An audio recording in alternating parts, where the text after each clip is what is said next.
All right, so good morning, afternoon, evening, wherever you are in the world. Thank you all for joining us today for this really exciting panel.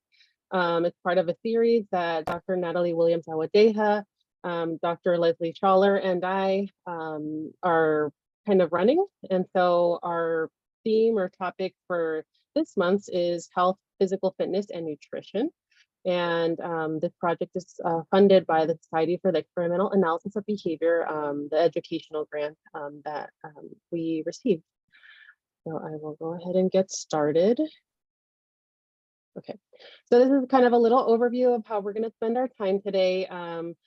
I'll speak a little bit about what the purpose of the series is. We have a pre-test and post-test, and this is just to measure knowledge prior to attending the panel and then following the panel. And then we'll get into the main part of the panel, right, where our panelists will introduce themselves and we'll have a series of questions for them to answer.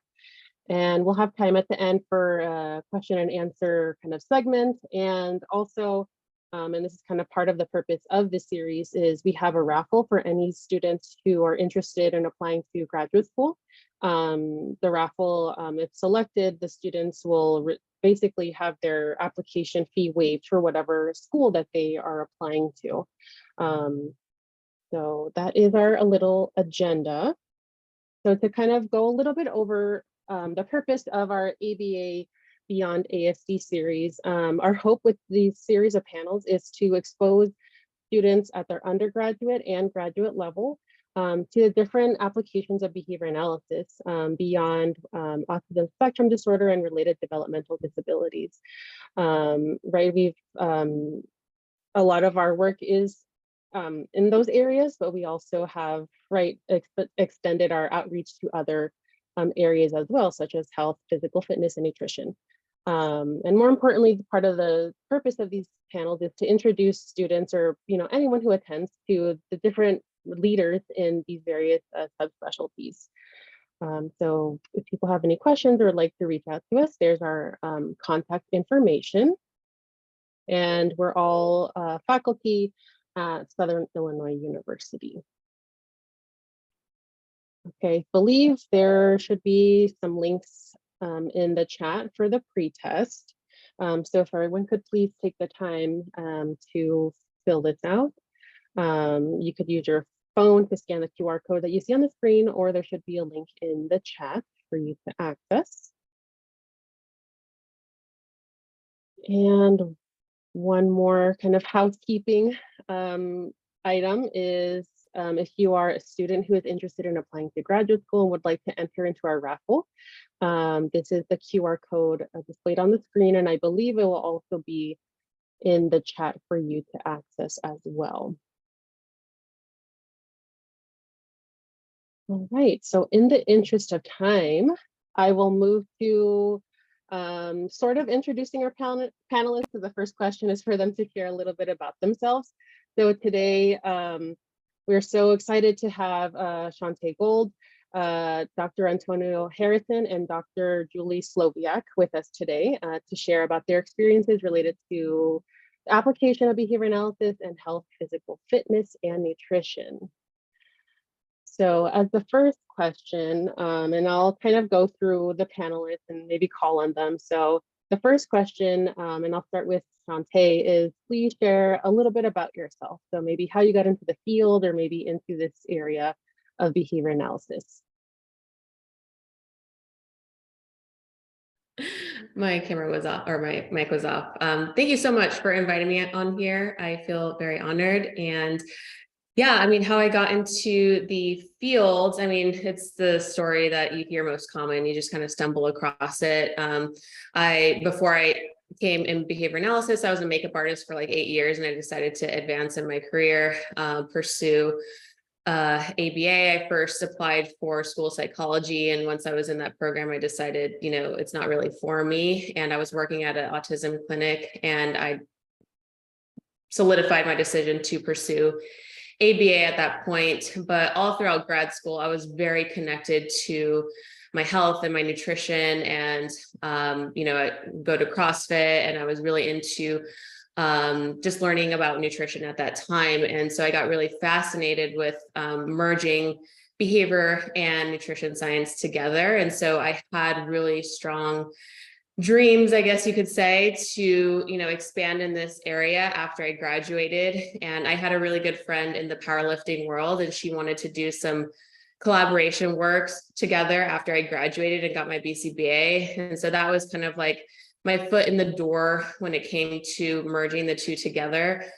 We worked together for a little bit, but as I worked with her, she had a really large audience base. And so I got exposed to content creation and just being more present on social media. And as I was working with her, I created my own Instagram account and started to build my audience on there. So that just kind of came with learning new skills on how to reach an audience on social media and how to communicate and engage people who are following you. And so those are some of the skills that I pursued. And then, of course, I got my nutrition coaching certification.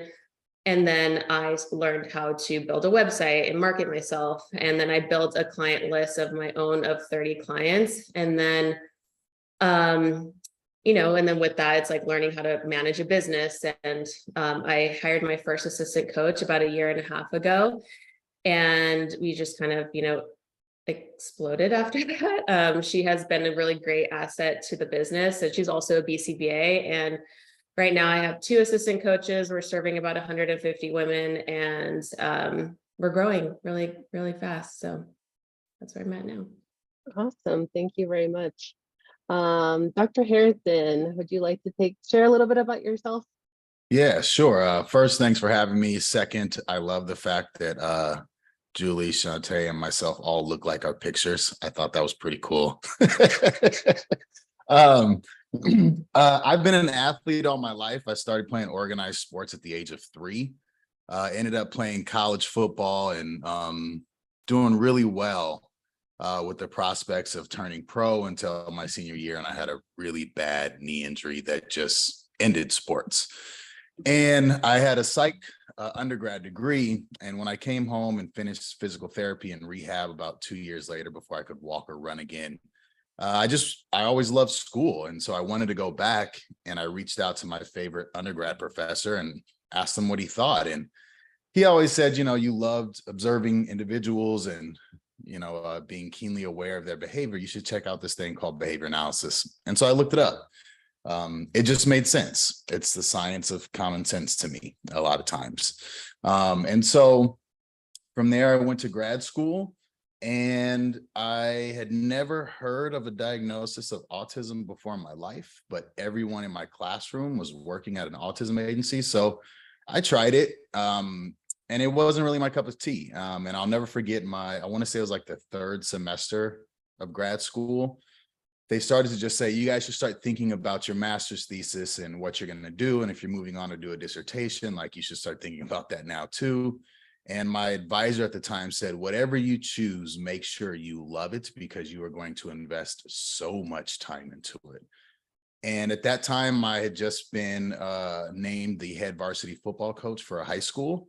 And so I decided to do to have my master's thesis in correct form tackling and verbal instruction and tag teach. And so throughout grad school, I just focused on health, sports, and fitness. From there on out, published my master's thesis, which is placed in the white book, the latest edition. I was a head football coach and defensive coordinator for a high school varsity team for 15 years. I've also have my own clients that I work with one-on-one, whether it's fitness or overall wellness and habit change. And then on the other side of it, I'm also an employee for a virtual reality app called Supernatural, where I am one of the first 3 live human beings inside of virtual reality as a fitness instructor. And it's gamified, so it's not like we're doing burpees inside of a headset. But it does require a lot of the same skills. And I get to work with that company on great ways to provide feedback and contingent reinforcement for our members to increase our memberships. So that's what I've been doing, and kind of where that all came from Jump. Awesome. Thank you very much. And Dr. Slowiak, would you please share a little bit about yourself? Yeah, so thank you again for the invitation to be here. My background and kind of story is a little bit different than Dr. Harrison and Chauntae's. I have been a faculty member at the University of Minnesota Duluth for the last 15 years. My background in behavior analysis started as an undergraduate student at the University of Wisconsin-Eau Claire, where I was first exposed to behavior analysis when I took a psych of learning class. At that time, I was going to go into industrial organizational psychology because I've always been interested and fascinated about the application of psychology to business and organizations. And it was while I was taking that class that the faculty member was a newer faculty member, and his area was behavior analysis, Dr. Kevin Klatt, who works in the area of autism. And he said, well, if you're interested in IO, you might want to look at the cousin of IO from a behavior analytic perspective. And he turned me on to organizational behavior management, which is not what this webinar today is about. But that's actually my background in behavior analysis is in OBM. And so I left UW-Eau Claire and I went to Western Michigan University and did my graduate work there. And while I really just focused on traditional OBM. But once I got into my faculty position here at UMD, I really started to get interested in health and wellness within organizational systems as a result of just kind of my own experience. And as many in the field are aware, and just kind of post-pandemic, there's a lot of talk about burnout. And that really got me interested in like, how do I take care of myself? I started, I played volleyball when I was in high school, but due to an injury that kind of stopped my ability to continue in sports, and also kind of, well, at one point I was told that I would never be able to run or do anything really physically active again. And so I found myself in this place where I needed to find some outlet, some way to take care of my personal health, my mental health as well. And so I really started getting interested in, kind of living a more healthy lifestyle. And I used the tools from behavior analysis to do that.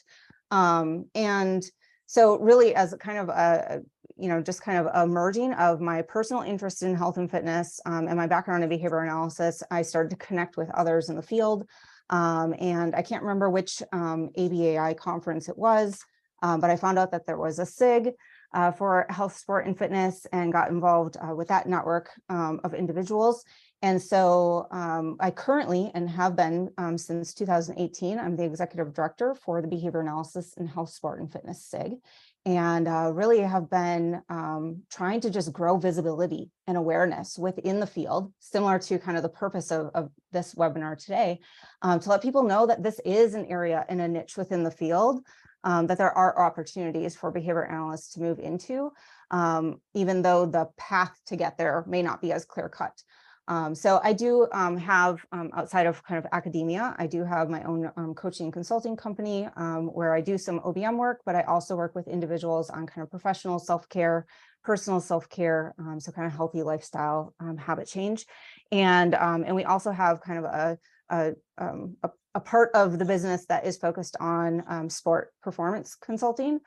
So I have a partner who works with primarily with military, so really high level performance individuals who are getting ready to take their physical readiness tests for the military. So, but we also work with individuals who are just interested in increasing strength. Maybe they're recovering from an injury and trying to get back into it. And so those are the kind of clients that we help in the sport performance realm.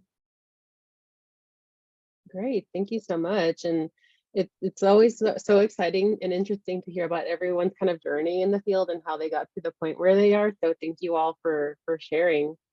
So that leads us to our next question. So as behavior analysts, right, we're always trying to define things. So to kind of kick us off, and we can start with Dr. Harrison, how would you define either health, physical fitness, and or nutrition within the context of applied behavior analysis?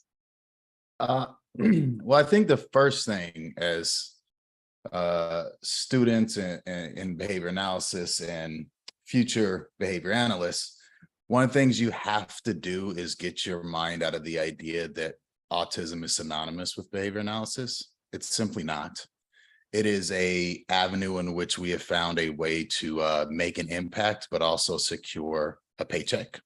It is. We do what we do very well within that demographic.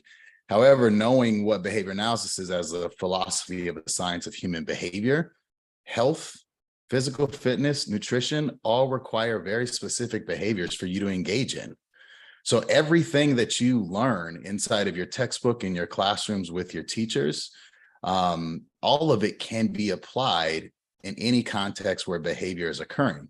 And behavior occurs in health, whether it's taking your medication on time for high blood pressure, whether it is learning how to increase your max reps for your squats or bench because you're playing sports, or increasing endurance for a marathon and looking at the duration and your times or your start times for track, or nutrition in terms of counting macros and micros and calories, right? I don't want to speak out of lane there.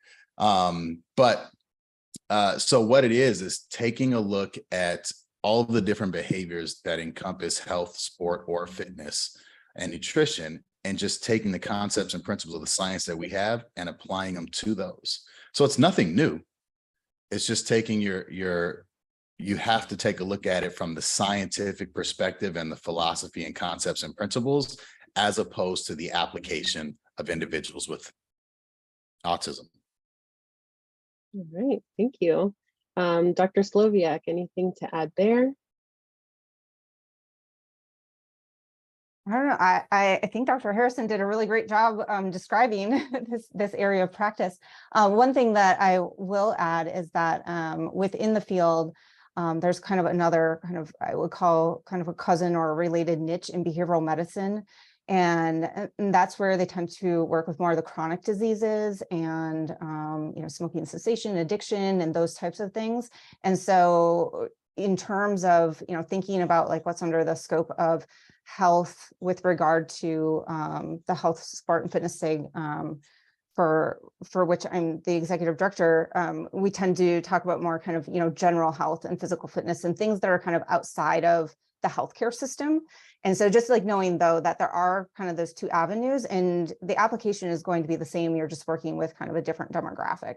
And so it really is, I mean, when you think about the field, and especially given my background in OBM, I think it was an easier leap for me to think about how does this apply, how does ABA apply to health, physical fitness, and nutrition, because I hadn't been down the path of autism, where and I guess just kind of reinforcing that message that that Dr. Harrison said, is that this is a science and it's applicable to all behavior, and just thinking about your own health and the things that you do, and when you're trying to improve your own lifestyles, this is a science that's very powerful and can really impact the lives of society as a whole, instead of kind of pigeonholing ourselves into one demographic of individuals.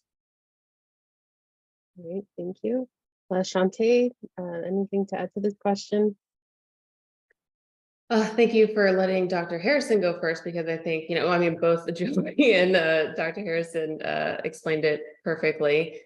But I think something that Dr. Harrison highlighted was that this isn't anything new, that there are people not in behavior analysis within the field who are already applying behavior management strategies.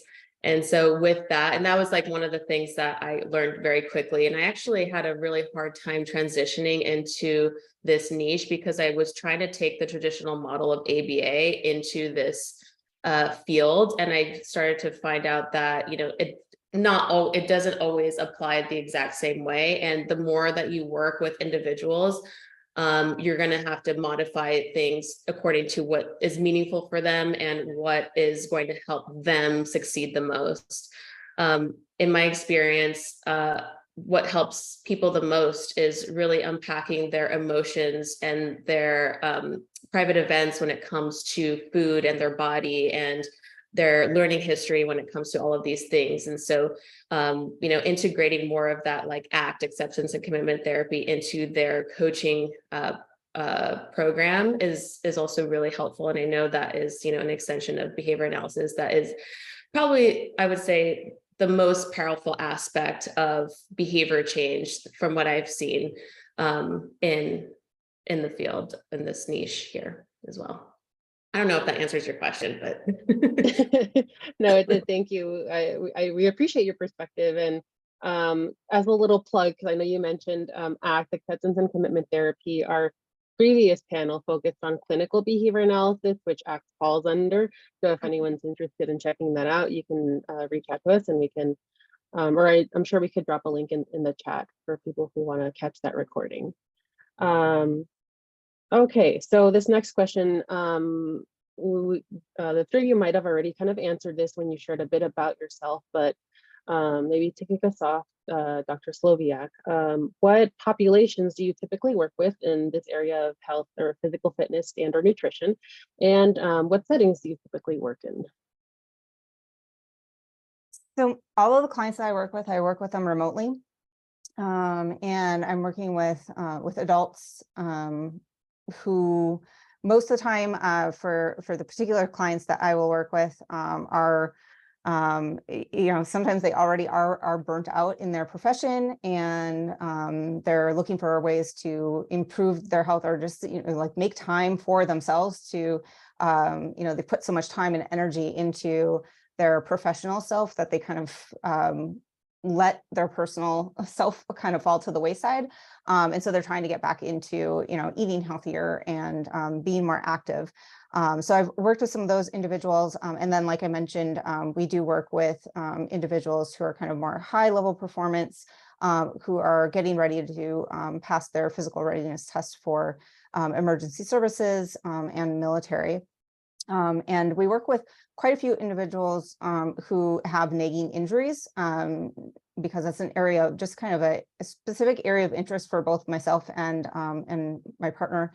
And and having there's a psychological side of returning to your sport or returning to being physically active after injury that both myself and my partner have gone through. And that kind of also is where some of the ACT stuff wraps in that Chauntae said. So I'm glad that she brought that up, because it has been kind of like a missing tool that I didn't have for my graduate studies, that having learned since has been really helpful, as Chauntae said, in kind of like unpacking some of that covert behavior that gets in the way sometimes and keeps us stuck in terms of, I don't know if I should, go and put a barbell on my back again, because the last time I did that, I got injured, or, am I going to be able to, run that marathon without getting injured this time, because last time it took me a long time to recover. And I've also, although the pandemic kind of put a little bit of crunch in it, I did start working on a research project working with student college athletes who were injured and returning to sport, and kind of using some ACT related stuff to help them with the psychological side of return to sport. So yeah, that's, so typically the people that I'm working with are professional adults. Awesome, thank you. Chauntae, could you share a little bit more about the populations that you work with and the settings that you work with? I know you kind of touched on it previously, but anything to add there? Yeah, actually, I forgot to go in more depth about that. But yes, we work with women, and we primarily help women break the yo-yo dieting cycle through personalized habit transformation. And we really just want women to reframe the way that they feel about dieting and nutrition. A lot of women come to us to lose weight. Like, that's the primary reason why they come to us. And so of course, we try to help them get to their goals, but also, looking at as like exercise and nutrition as a form of fuel to get stronger, to build muscle, to age well. And so it's really helping women kind of get out of that, I need to be smaller, I need to diet more, I need to lose weight, into more so, how can I eat to perform well, and how can I eat to build muscle and be strong for the rest of my life. And so that is our primary mission behind our coaching services. And we do all of this online. So we have an app where they track their habits, they get all of their resources. We also do most of our coaching through WhatsApp, which is just like a text messaging app. So we send a lot of voice messages, text messages, video messages. We have a really strong community, so they get to connect with one another and cheer each other on. And then we also host educational workshops about 4 to 5 times per month. So they can come, again, engage with each other and learn some cool stuff. So we really try to unpack like sleep and stress and time management and managing emotions and alcohol and all of those other factors that can impact their goals and health. And yeah, that's about it. All right, thank you. Go ahead, Dr. Harrison. Yeah, so for high school football, it is young men ages 14 to 18, though I have coached 2 different young women on my teams over the years, which was really cool. That's on a football field or in a classroom as our setting. For personal clients, it's either done by online sessions, or we will utilize a local park, or there's like a co-op gym where trainers can pay a fee to come in and utilize the gym space. So it's not like a 24-hour fitness. And that is typically middle-aged adults looking to maintain their current level of fitness, or prepare themselves for things like marathons, or, but just kind of your everyday from fitness struggler to fitness enthusiast. And then inside of the VR headset, it's pretty cool. The one is the setting is in your home, right? Like you put that thing on in your bedroom in your pajamas. 2, everyone assumed VR was going to gear towards young men ages 22 to 28 playing video games in their mom's basement. And that wasn't the case for our app. Right now, our demographic is ages 35 to 65, predominantly women, I think 55 to 60%, in the Midwest and down South. And just to also come back to the topic of acceptance and commitment therapy and private events and the importance of it, one of the things I do in the app, I'm the only coach that does it, is I write and record meditations there. So you sit in these beautiful environments and then you hear the meditation I've written. You don't see me, you just hear my voice. And a lot of people will often tell me, well, that's not behavior analysis. It is. It's verbal behavior. I'm acting as speaker and listener in the same skin by proxy and sharing those affirmations you should be telling yourself every day. So that kind of just goes back to what we were all talking about earlier, and that this stuff, behavior analysis, is everywhere. It's constant. You have to reframe your own mind to be able to spot it in your everyday world instead of just thinking about it in terms of positive reinforcement. All right, well said. Thank you. Our next question, we can start with Chauntae. Could you speak about, I guess the question is, what training or preparation is needed for health, physical fitness, and or nutrition? Yeah, well, I would highly recommend getting a certification in something that you feel really passionate about or that you're strongly interested in, right? So for me, it was nutrition. I was really interested in learning more about that, and I wanted to build a nutrition coaching company, and so that just made sense. As far as training and preparation, so Julie actually was one of the people who kind of helped me, get started in that very, very beginning. As everybody knows, there's not a whole lot of people in the field. And so, you can get kind of stuck and not really knowing what to do. And if you really need that like one-on-one support. And so Julie and actually Nick Green from Behavior Fit were the 2 people that, I consulted with, and they kind of helped me point me in the right direction to get started on like a certification and a website. And then from there, I have a strong opinion about when it comes to like supervision or like support to help you get knowledge in this specific area, because there's no current opportunities to get like that supervision. I think the best thing is to get a coach yourself. That is like the best learning experience that you could get as somebody who wants to coach other people. I personally don't believe you should be coaching people if you've never been coached before. The coaching client experience is completely different, and you really need to understand what the client is going through at every stage of the process. And so the best thing for me, I've had so many coaches over the past 10 years, and that has been the best learning experience for me. Now, not to say that, obviously once you're a coach, it's going to be different. So you're going to have to add some coaching skills to that, learn about motivational interviewing, learn about acceptance and commitment therapy, connecting with other people in the field. If you're not interested in owning your own business, there are thousands of nutrition coaches out there looking for assistant coaches. You do not have to wait for a behavior analyst to give you that opportunity. You can go out there and get it right now if you wanted to. Just get a certification, apply for jobs out there, and get a coach yourself. I mean, there is a way. I'm trying to think of what else.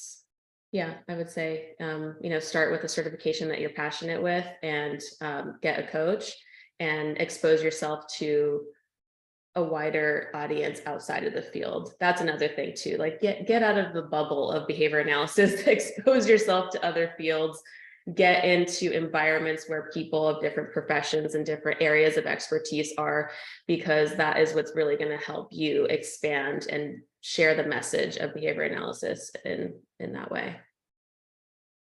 Great, thank you. Dr. Harrison, anything to add in terms of training or preparation?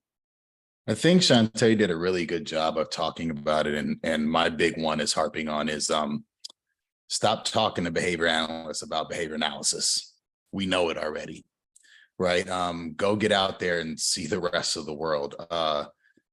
I do get to supervise independently people who are interested in health, sports, and fitness, but then also some keep me on as their coach later when they start to try to do their business. And so one of the things that I'm constantly seeing, whether it's just taking phone calls to have a chat with someone, is we love our education and certifications as behavior analysts, and people will delay their progress by trying to get 5, 6, 7 different certifications before they get going on anything. And now you're 6, 7 years into it, and you haven't had a single client yet. You've just been taking more and more school. So yes, there will be very specific certifications you need for what you want. But I also want to say this: it is for your level of competency, not necessarily your credibility. And what I mean by that is, in all the people I've ever coached, whether it was on a football field, inside of a gym, or in a headset, not a single one has ever asked me for my certification. Not one. What they wanted was someone to make them feel seen, heard, and who was going to help. Never once did they go, let me see that piece of paper before I start working with you.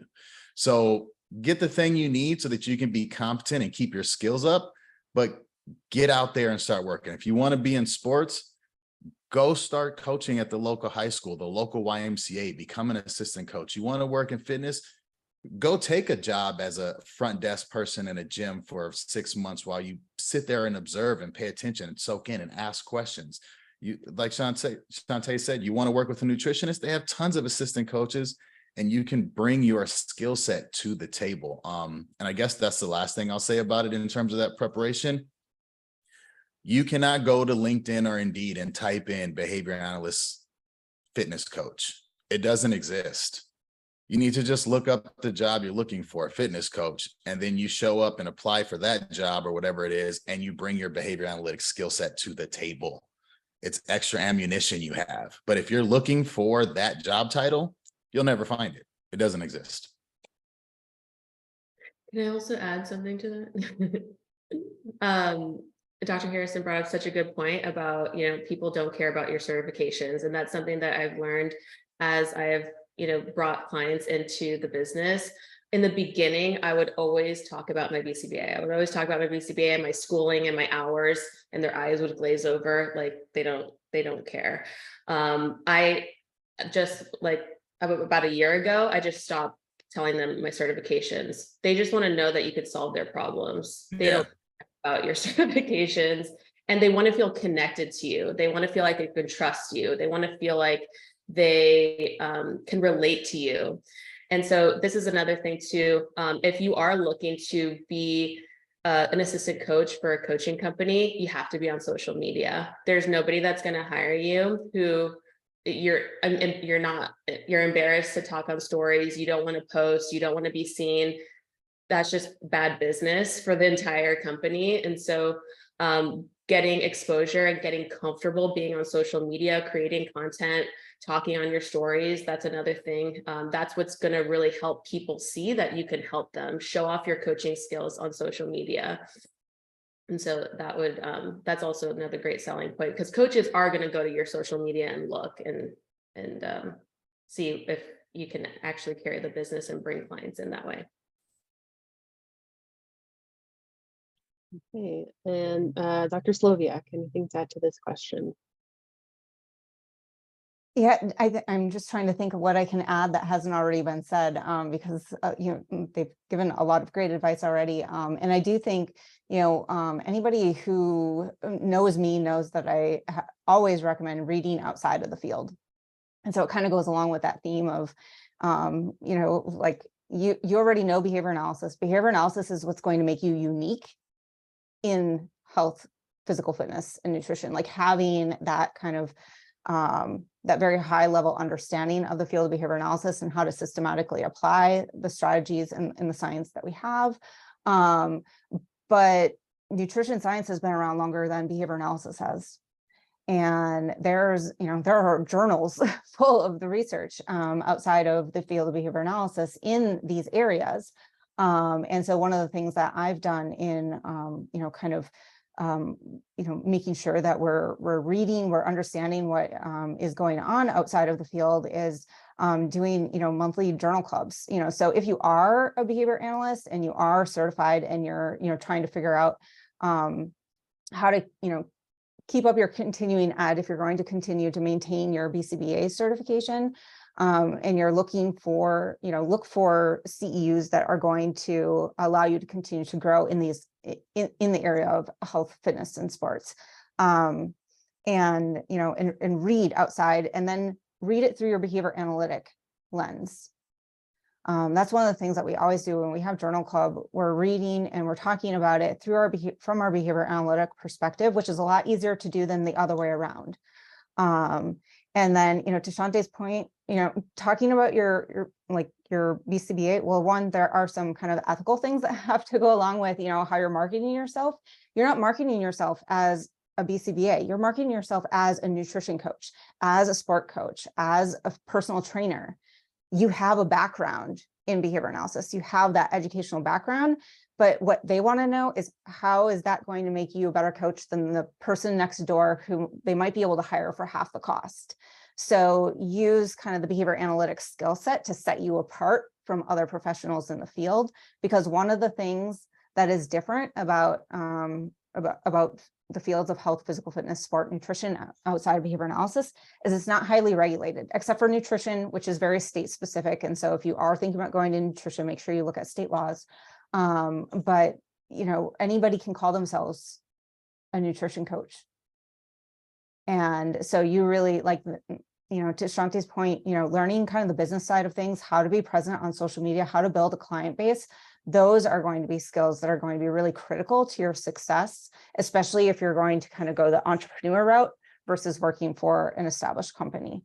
But even if you are working for another company, you're going to have some of those skills and be like willing to be out there and present in the world, and kind of share how how the science can be used to improve health and fitness. Perfect, thank you. So I'm just kind of monitoring the time. I think we're gonna have to skip maybe a couple of questions, but I'll skip to this next one, and this one can go to you, Dr. Slowiak, since you mentioned you're the executive director of the Health, Sports, and Fitness, right? Special interest group. So could you tell us a little bit more about that special interest group, maybe how we can get into contact with the group, or what, I guess, activities the group has going on? Yeah, so I'm going to throw in the chat just the website in case anybody is interested. So the Behavior Analysis and Health, Sport, and Fitness SIG is a special interest group that is affiliated with the Association for Behavior Analysis International. It is its own entity, though. We are a 501c3 nonprofit organization. And part of our purpose is to support both practitioners and researchers within the field to kind of grow the knowledge base. And so for any students who are listening, if you're looking to do research in this area, we do have a research grant every year. And that is something, to about, October, November-ish is when the call will come out for the next year's grant. So that group has really grown. It's grown by over 400% in the last 4 or 5 years now, which is really exciting to see the interest within the field. But I also want to kind of just make people aware of some additional SIGs that aren't necessarily associated with the Association for Behavior Analysis, but others that might be relevant. So there's a Sport, Health, and Human Performance Special Interest Group and an ACT for Health Special Interest Group that are both associated with the Association for Contextual Behavioral Science. And there's an Adaptive Sport and Physical Activities SIG that is also affiliated, I believe, with the Association for Applied Sports Psychology. And that kind of hints at some other professional organizations that you might want to have on your radar. For those who are interested in health coaching, kind of more general health, not necessarily nutrition specific, the National Board for Health and Wellness Coaching is one to be aware of. And they actually do have a board certification for health and wellness coaching. And so that can be advantageous for those who are hoping to be able to still bill insurance for health coaching, because that's coming down the pipeline really soon. And then the American Nutrition Association is another professional organization to be aware of if you are really interested in nutrition specific. And then I mentioned the Association for Applied Sports Psychology, really great if you're interested in the sports performance side, especially the mental performance side of sport, is a great organization to take a look at. Awesome, thank you. Chauntae or Dr. Harrison, any groups to add there, professional organizations? If not, it's okay. Okay, I see some shaking. Okay, all right. And I think one of our panelists kind of mentioned that there aren't that many mentorship or supervised field work opportunities in this area of health, physical fitness, and nutrition. But in case any of the panelists do have any opportunities to share or know of anything, we could take the time to share. I don't know if anyone has. I mean, I as mentioned earlier, I'm supervising a swim coach right now who's in graduate school at USC in the ABA department. I was supervising somebody for their field work in terms of getting ready to prepare and sit for their exam. Then I've done some, and I've worked with some folks who, after they've already taken their exam, they're starting off and creating a health, sports, or fitness business, and I help them kind of manage to do that as a coach. That's just me personally, though. In terms of actual organizations that have those opportunities, it's tough. I'm not really aware of any.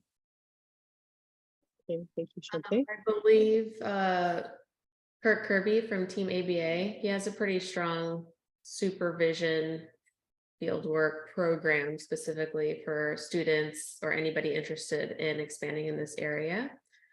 I was working for them as a nutrition coach for a few months, and they have, like a like ABA University, I believe it's called. So there's that, and I know some other coaches in the field. Alexandra from Objective Outcomes, I think she does supervision work.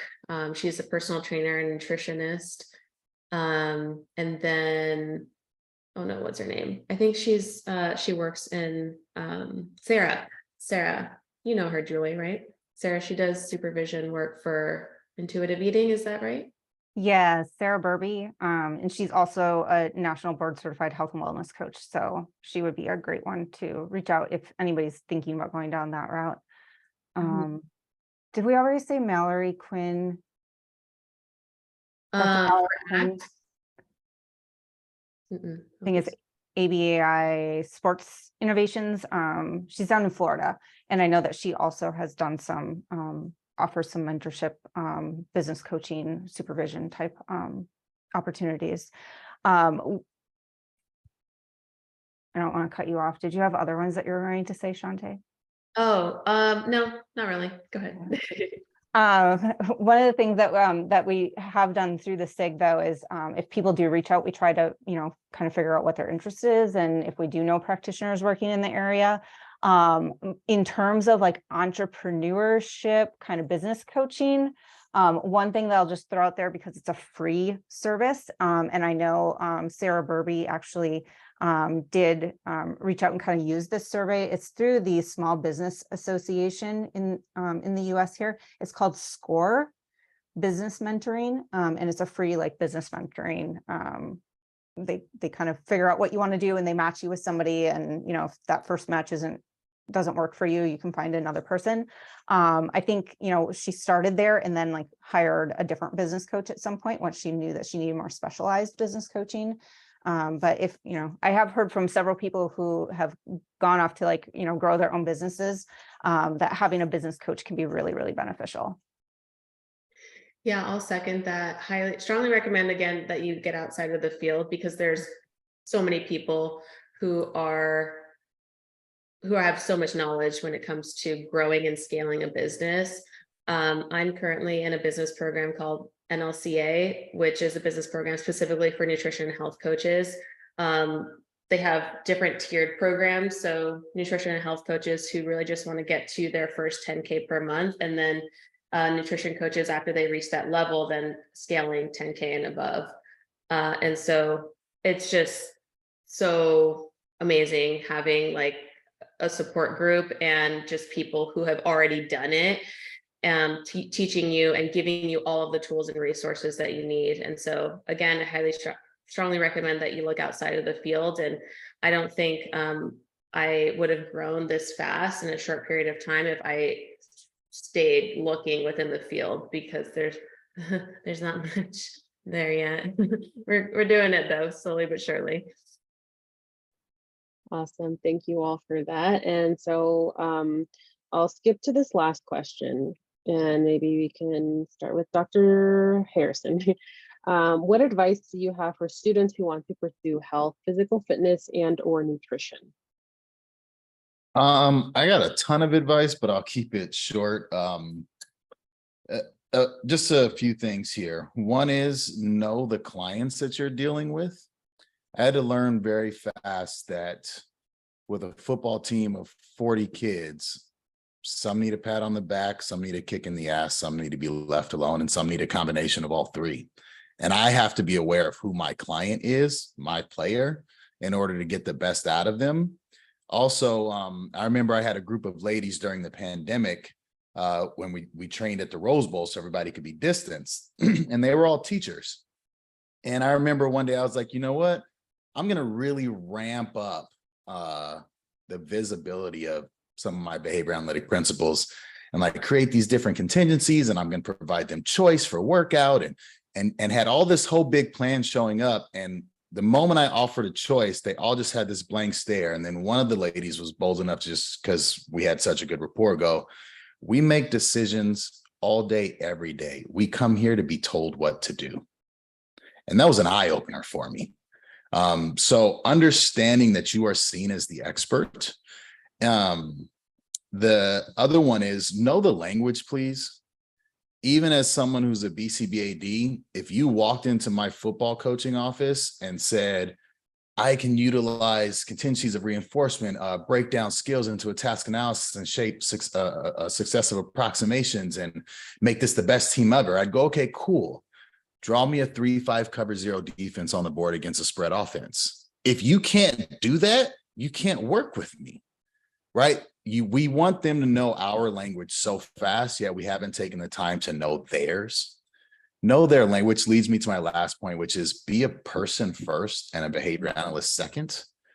That's a skill set you had. And Julie talked about it earlier, your ability to translate what anyone is saying or doing for yourself into behavior analytic concepts and principles, and then say what you need to say in a way in which your audience can receive it.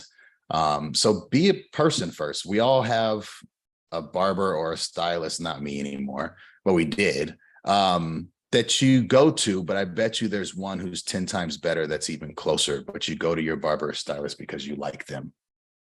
You do, right? We work and do things for people that we like and people we connect with. So be a human being before you're just a behavior analyst. That's all I got. Perfect, thank you. I'm gonna just for a brief moment pivot to our post test. I'll come back to the question. We'll keep answering the question, but just in the interest of time, if you completed the pre-test, please also complete our post test. You can use the phone to scan the QR code, or we will drop the link in the chat. So going back to our question, Chauntae, what advice do you have for students who want to pursue any of these areas we've highlighted today?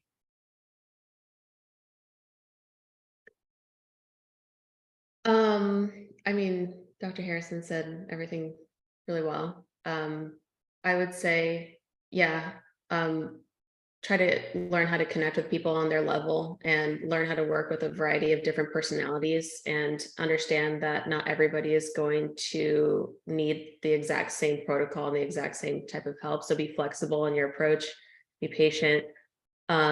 Also, because I have a nutrition coaching business online, I can't stress the importance enough on online skills, social media exposure, learning how to post, write content, copy, market, especially if you're interested in growing a business. But even if you're not, like I mentioned earlier, if you're going to be a member on the team, this is something that you have to learn anyways. And know who you're going to serve. I find it's a lot harder to help people when you're trying to help too many types of people. It's a lot easier to narrow down like your specific, like ideal client, like who's the type of person that you love helping and how are you going to reach them, connect with them, communicate with them. And that's gonna, that has to do with like marketing and how you write to connect with those people. But yeah, I guess that would be my advice. Julie, can I hop in 1 second so you can close it out for us? Just to add to what Chauntae was saying, also be very aware that not every client is for you and you are not for every client. Every keynote I give on health, sports, and fitness, I put both Julie and Chauntae's name in as people who work in this area. Because I know that not everyone I can work with in a way that they can. Also, there may be clients that I don't want to work with. And that you have the right to say, no, thank you. I'm not going to deal with this headache up front when there are so many other people who are waiting to work with me and put in all the necessary things I need to get the outcomes we desire. So just wanted to share that. Yeah, and I'll just say, so Chauntae, you brought up your last point is exactly what I was like, oh, somebody's got to talk about, like figuring out who it is, like which area, which niche is the niche that you want to fit into. Because a lot of times I get a lot of questions that get sent to us through the SIG, and it's like, hey, Dr. Slowiak, I want to get into health and fitness. And I'm like, okay, that's great. That's exciting. But what specifically do you want to do?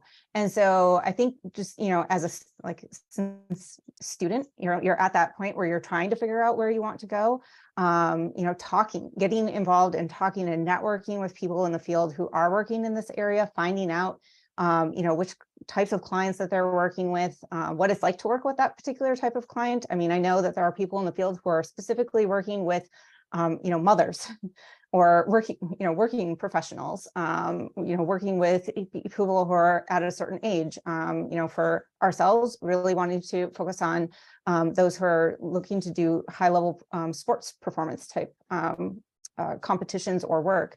And it helps you figure out okay, what do I need to do to improve my scope of competence in that area? So what kind of certifications do I really need to work in that area and be competent in that area?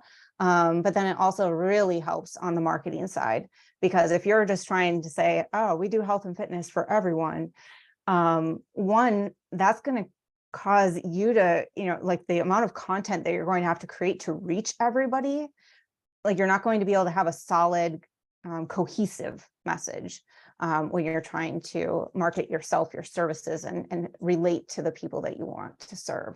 So I think, finding your niche and just asking a lot of questions and being curious. I mean, for myself, if I get a question, I'm going to respond to an email. So don't be afraid to email people who are out in the field doing what you want to do. We all know that this is a very small niche within the field of behavior analysis. We're all excited.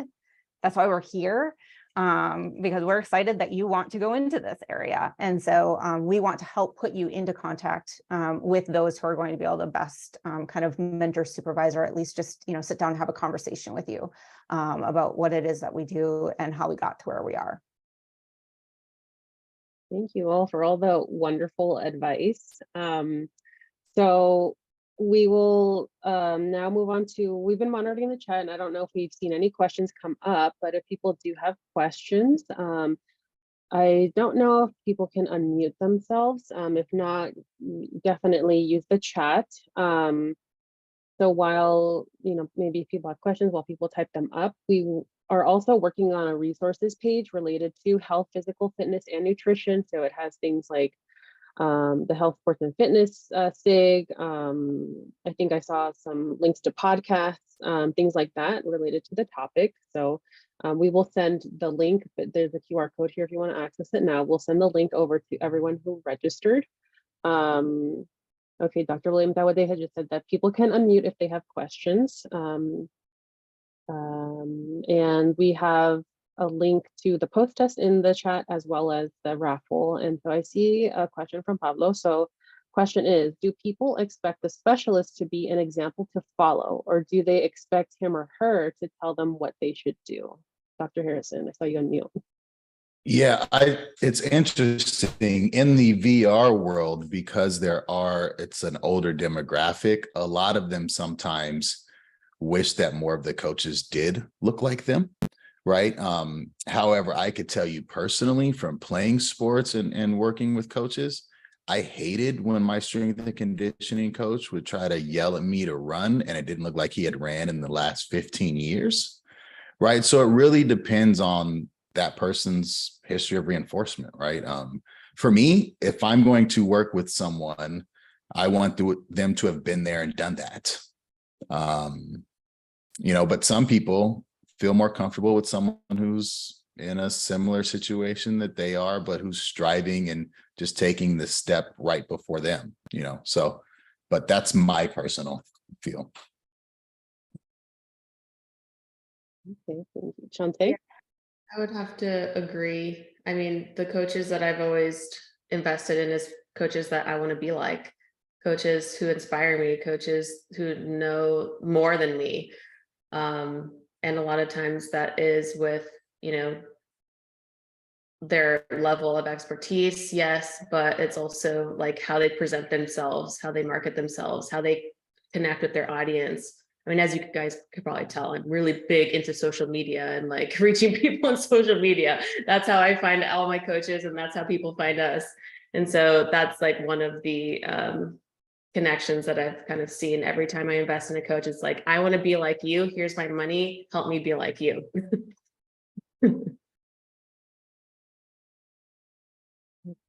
I think some of it too is, looking at how clients of that coach have succeeded in, depending on what the niche or the area is.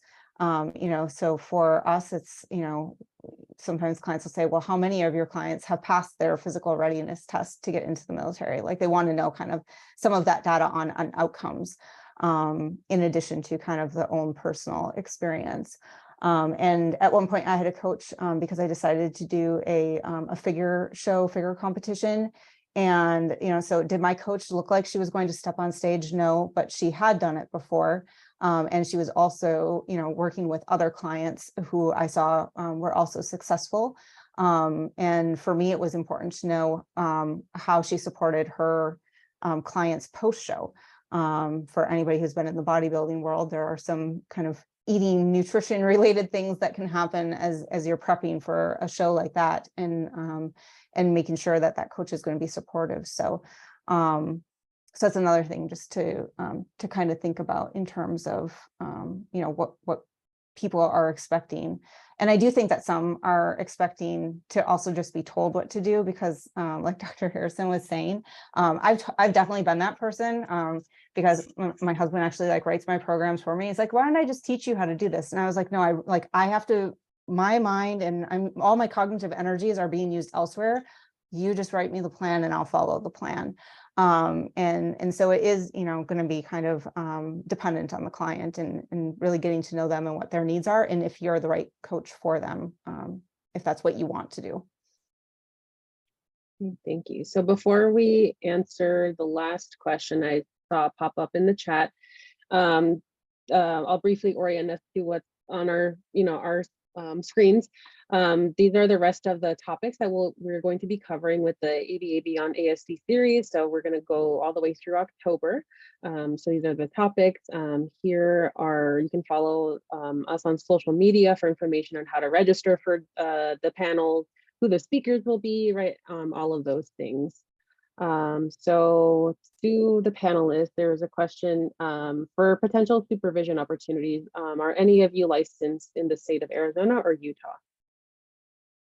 No, okay. Sorry, no, but no. Okay, go ahead, Dr. Slowiak. I was just going to say, Janae, if you want to, I'll put an email in the chat. And if you want to send me an email, I can reach out to our network in the SIG to see if anybody is licensed in those states to help you out. Thank you so much. Okay, well, I will stop sharing screen, but that concludes our panel for today. We want to thank our fantastic panelists for their time, their insights, their information, right, all the wisdom that they shared. And we will send everyone a link to the recording, as well as a link to the resources that I mentioned earlier. But I hope you all have a great restful weekend, and thank you for attending. Thank you. Yeah. Thank you. Bye.